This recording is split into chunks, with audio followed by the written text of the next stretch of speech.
দলের কার্যালয়ে সংবাদ সম্মেলনে বক্তব্য রাখছেন জাতীয় নাগরিক পার্টি নেতারা। সরাসরি চলে যাচ্ছে সেই ব্রিফিংয়ে। 28 ফেব্রুয়ারি এবং আমাদের কাছে এটা এসেছে 5 তারিখ, ফলে আমরা 13 তারিখের ডেডলাইনটা মিট আপ করতে পারিনি আমাদের সর্বোচ্চ আন্তরিকতা সত্ত্বেও।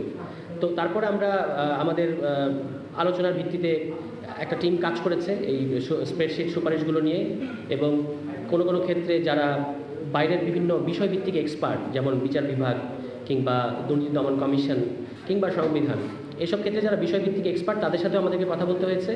পাশাপাশি আমরা ভেবেছি যে মানে যারা এই গণঅভ্যুত্থানটার প্রধান, মানে যারা সবচেয়ে বেশি গুরুত্বপূর্ণ শহীদ পরিবার এবং আহত যারা আছে, আমরা মনে করেছি যে তাদের সাথে আসলে মতামতটা নেওয়া দরকার। তারা হয়তো খুব খুঁটিনাটি ব্যাপারগুলো বুঝবেন না, কিন্তু আমরা তাদের কাছে তাদের আকাঙ্ক্ষাটা বুঝতে চেয়েছি যে কী ধরনের বাংলাদেশের কথা তারা। যেমন এর মধ্যে একটা কথা এসেছে, একজন শহীদ পরিবার, একজন মা, শহীদের মা, তিনি বলেছেন যে আমি এমন বাংলাদেশ চাই যেখানে আমার ছেলে যদি আন্দোলন করতে নামে তাহলে পুলিশ গুলি করতে পারবে না।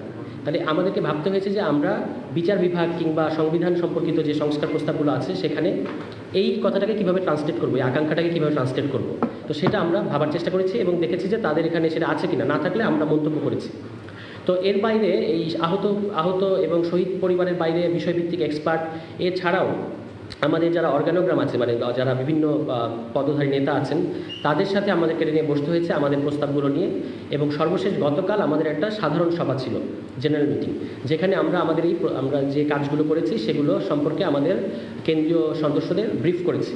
এবং সেই ব্রিফ করার পরে আমরা তাদের মতামত নিয়েছি এবং মতামতের ভিত্তিতে আমাদের প্রস্তাবটাকে যেখানে যেখানে সামান্য সংশোধন করার প্রয়োজন সেটা আমরা করেছি। এই ছিল আমাদের গত কয়েকদিনের কাজের প্রক্রিয়া, যে কারণে আমাদের মানে 13 তারিখের পরে বেশ কিছুদিন দেরি হলো, প্রায় 8-9 দিন হবে।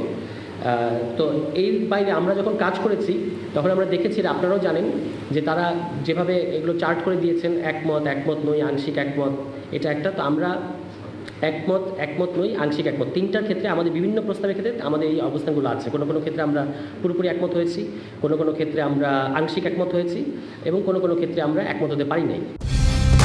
কালার এক্সপার্ট, জর্জ স্যাপ এবং মাইল্ড অন হ্যান্ডস টেকনোলজি সমৃদ্ধ অরিক্স ক্রিস্টাল ওয়াশ আপনার লন্ড্রি এক্সপার্ট।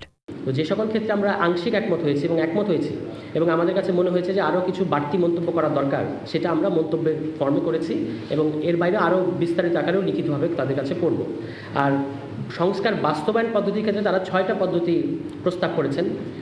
এর মধ্যে আছেন, আপনারা জানেন যে নির্বাচনের আগে গণভোট, নির্বাচনের পরে নির্বাচনকালীন গণভোট, নির্বাচনের পরে নির্বাচিত সরকার, নির্বাচনের আগে অধ্যাদেশ, গণপরিষদ নির্বাচন এবং গণপরিষদ ও আইনসভা হিসেবে নির্বাচিত সংসদ। এই সংস্কারগুলো তারা মনে করেছেন যে এই 6টা পদ্ধতির মধ্যে করা সম্ভব। তো সেক্ষেত্রে আমরা দেখেছি যে বেশিরভাগ মতামতের ক্ষেত্রে আমরা 2টো পদ্ধতিতে স্টিক থেকেছি। একটা হচ্ছে নির্বাচনের আগে অধ্যাদেশ, আরেকটা। দর্শক, জাতীয় নাগরিক পার্টির কার্যালয়ে সেখানকার নেতৃবৃন্দ বক্তব্য রাখছিলেন।